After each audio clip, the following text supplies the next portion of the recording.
V sklopu izvajanja projektov v okviru načrta za okrevanje in odpornost smo izdelali tudi posebno strategijo ozelenitve infrastrukture, raziskovalne infrastrukture.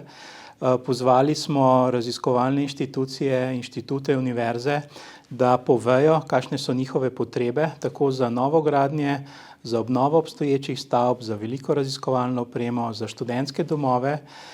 Dobili smo ta seznam, ki je znaša vse skupaj blizu 2 milijard in seveda pojavi se vprašanje, kako lahko to speljemo.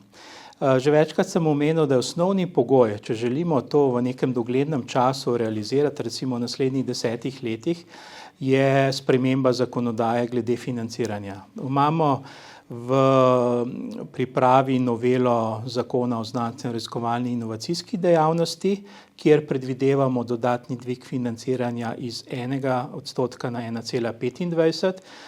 Seveda govorimo o deležu BDP-ja v nekem prehodnem obdobju in pa pripravljena je tudi nova zakonodaja na področju visokega šolstva, nov osnutek zakona. Ta pa predvideva dvig financiranja na 1,5% BDP-ja. Se pravi, če uspemo s to spremembo zakonodaje, smo vzpostavili osnovne pogoje za financiranje tudi investicij. Imamo seveda določena sredstva v obliki evropskih sredstev, kohezija, načrt za okrevanje in odpornost, tudi določene sistemske zakone, kot so investicije v zdravstvu.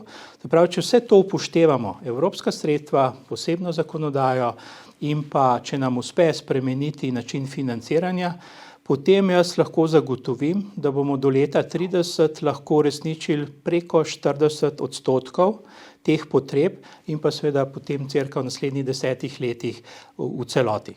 Se pravi, imamo načrt, imamo izračune, imamo nekaj predpogojev, vemo, kaj moramo narediti in če to naredimo, sem prepričan, da bomo to uresničili.